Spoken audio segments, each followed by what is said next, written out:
Hello folks, Everchanger here, and welcome back to more Pokemon Blaze Black 2. Last time we obtained all of the Pokemon that we could only obtain through breeding, and this time we are going to be getting a head start on the evolutions that we are going to have to be doing to complete our Pokedex. Now, there's probably going to be 2 episodes right in a row of evolving Pokemon, just because there's quite a few that we have to evolve, as you can see right here. This first episode is mainly going to be special cases, just so the second episode can be a bit more laid back on my end. So I think we're going to start off with some of the weird ones. First one right here is Tyrogue, who will evolve into one of 3 different Pokemon upon reaching level 20. And it's a little bit of a weird one because that is determined via their attack and defense stats. So what I'm going to do is I'm going to take my one Tyrogue and evolve it, and then breed it and see if I can get the other evolutions in short order afterwards. For similar reasons, there is another split evolution right here, which is Wormhole, which is once again effectively random. So we're going to be doing these 2 first, and hopefully these ones go by quick. These are the ones I'm mainly nervous for because they're basically random for all intents and purposes. But yeah, I'm going to be doing a lot of battling against the resident Unova gym leaders, getting their levels up, and we will meet back once an evolution begins. Alrighty, we have Tyrogue at evolving level right here. Now, I'll be honest, I have no clue what this thing is going to evolve into, and honestly, evolving Tyrogue into its 3 forms are probably my least favorite thing to do in this game just because it is pretty random. It looks like this time we got Hitmonlee, which is pretty nice. Hopefully the others won't take too long. I'll have to do some trickery with that, I think. Anyway, we also have Wormhole right here. Hopefully we get a Cascoon, because honestly, in my experience, I'm pretty sure there's an equal chance, but honestly, I've always found Cascoon to be rarer. Really don't know why, it's just the way I've had it happen to me. And wow, we actually did. Nice. Cascoon obtained. Alrighty, off to more evolving. Alrighty, I bred another Tyrogue, and it became Hitmonlee when its attack was higher, but this one's defense is higher, which means it should become a Hitmonchan, unless Bulbapedia happens to be wrong in this case, because I'll be honest, I never took the time to memorize this particular evolution. But indeed, it looks like we do have a Hitmonchan, which is very nice. There's only one more to go, and it's easily the hardest, because the stats have to be equal. That might take a bit of finagling on my end. Alright, before we get to the last Tyrogue evolution, I bred up another Wormhole. Now, hopefully this one evolves into the one I want, although, considering on all my personal playthroughs I always get stuck with Silcoon, watch today be the time where I can't get one for the life of me. Yep. Ay. Alrighty, the last Tyrogue I bred had a nature that favored attack, which really wasn't working out, so we're doing another Wormhole. Can we please get a Silcoon this time? Like, seriously.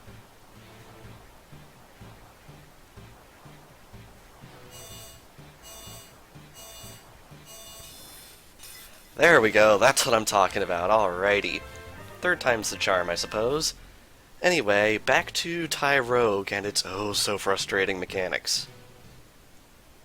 Alrighty, we finally got one with matching attack and defense stats. Oh my god, we are 68.5 minutes into the recording for this video. But anyway, with that, I present to you Hitmontop. Finally. Moving on, yo.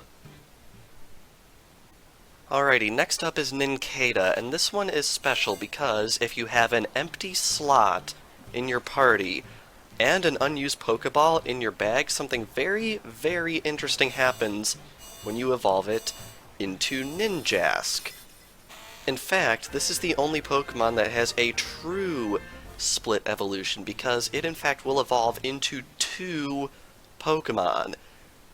Oh yeah, and also I'm evolving Shinx right here. No real reason, it's not all that much of a special one. It's mainly just because I have to evolve it twice. Because we also need Luxray. So right here, we are going to be getting Luxio, and then we are going to be getting Luxray later on in the video.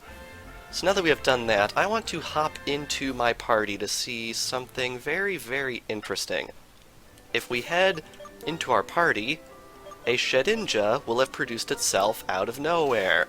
And this is the only way to get a hold of one, so yeah, very important that we get a hold of this because it's a special one.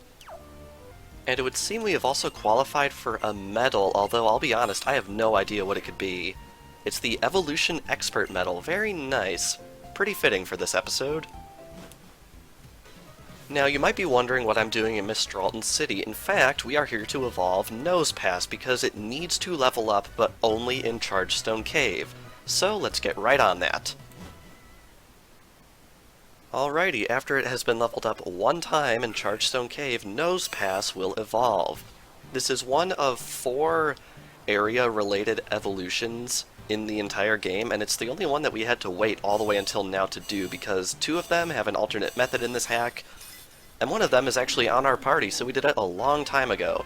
Anyway, I give you Probopass.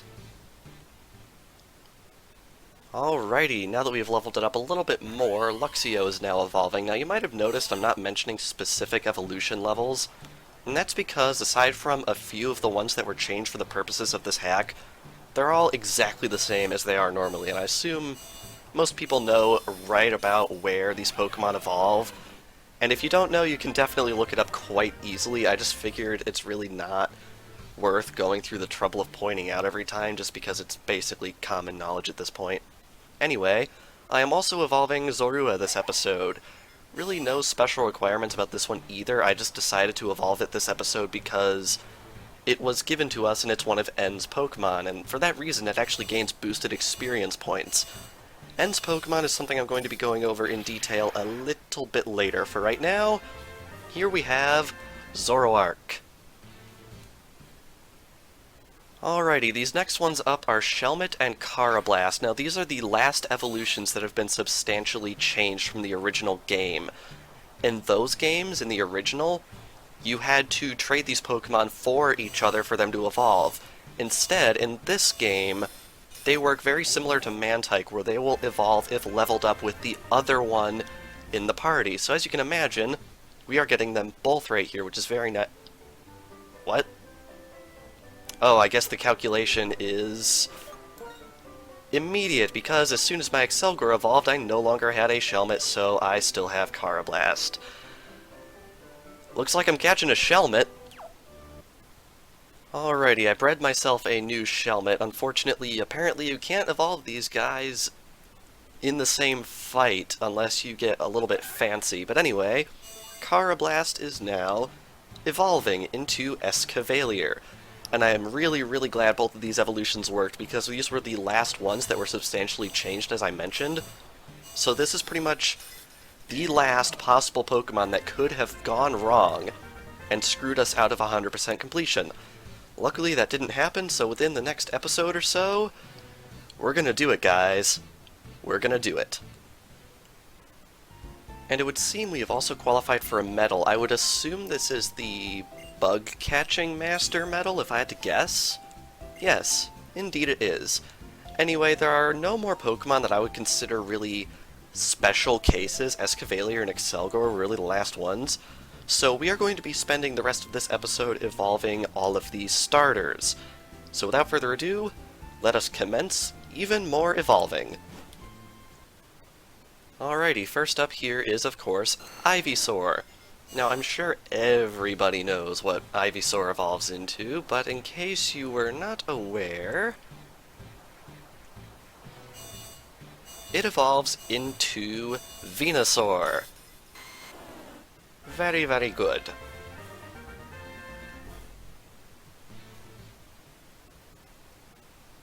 Immediately following up that, we have Charmeleon. Charmeleon is probably the fan favorite out of the original starters, mainly because it evolves into something that at least looks like a dragon and has wings.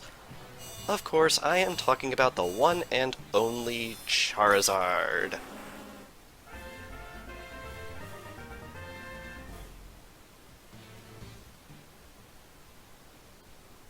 Alrighty, next up is actually Bayleaf, because it evolves at a lower level than Wartortle, apparently, because it isn't evolving yet.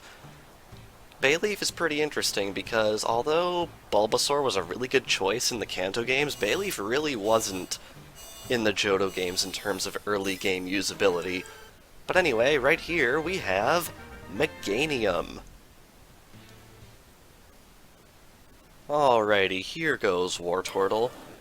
Wartortle's an interesting one because it's pretty neutral in terms of usability in early Red and Blue, so I feel like for that reason, people didn't really pick it to have an easy time, nor did they pick it to have a challenge, so I guess it's right in the middle. Anyhow, here we have Blastoise. And it wants to learn Skull Bash. I guess I'll entertain that, although I've been skipping out on most of these moves just because I'm never going to use them, but Skull Bash is pretty trademark, so I guess we'll just put it on there to be fun. And of course, right up next we have Quilava.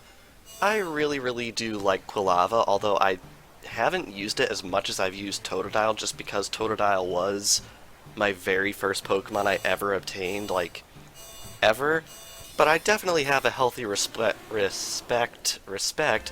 Typhlosion right here, even all the way near the end. I'm still tripping over my words. Up next, we are evolving Crowkana, and as I mentioned in the last clip, or one of the last clips, this Pokemon is really special to me, so much so that we actually raised one of these in our first Pokemon LP on the channel.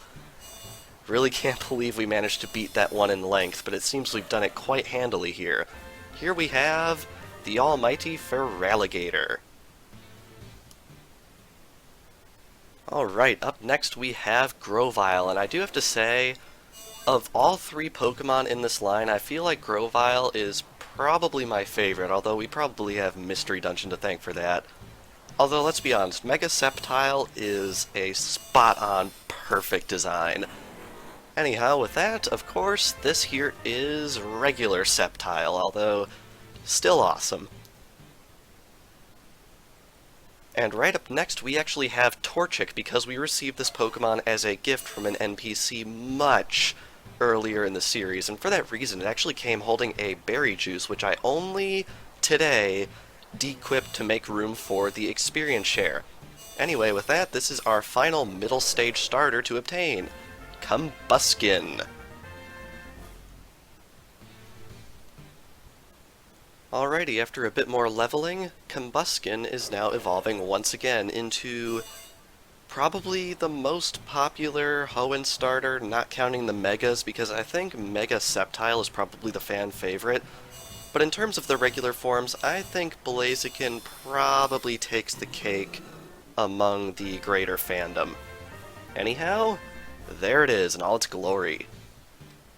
And it wants to learn Blaze Kick, which I think I'll teach it just because there's no such thing as a Blaziken without Blaze Kick, I feel like. That's just one of those really good moves, and I feel like they should also make it one of those dual-type ones when they get around to it. And of course, up next, no Hoenn trio would be complete without the evolution of Marshtomp into its relatively bulky evolution of Swampert, although the Mega Evolution is practically a basketball, so I don't know, looking at this version of Swampert, it's almost like a lean, mean fighting machine when you think about it.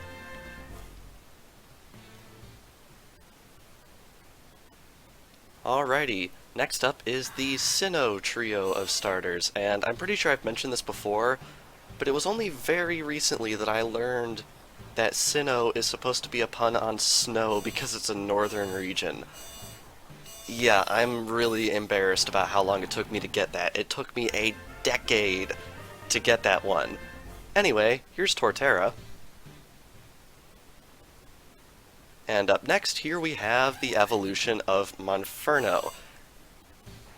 This Pokemon is interesting because this is the one that I picked when I first played Generation 4, although if I were to go back to it now, I'm not sure if I would pick it, just because I feel like all of the Sinnoh starters have very strong designs. Anyhow, here we have Infernape. And last but not least, well, for this episode at least, we have the evolution of Prinplup. And I have to say, I really, really like that they didn't go the old boring way and make the penguin Pokemon a water-ice type. Instead, they got a little fancy with it, and we got a water-steel type instead in the form of Empoleon. And for that, I am very grateful. Heck of a lot more creative than fire fighting. Anyway, with that, we are headed back to the Pokemon Center to end off the video. Alrighty, with that, I think we are good to end off the video. So, this past episode of Pokemon Blaze Black 2, we did quite a bit of evolving of the starter Pokemon, some special Pokemon. You know the drill. We obtained 26 brand new Pokemon. And next time on Pokemon Blaze Black 2, it's really hitting me.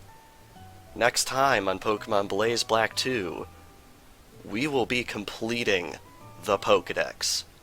So without further ado, thank you all for watching, and I will see you guys next time.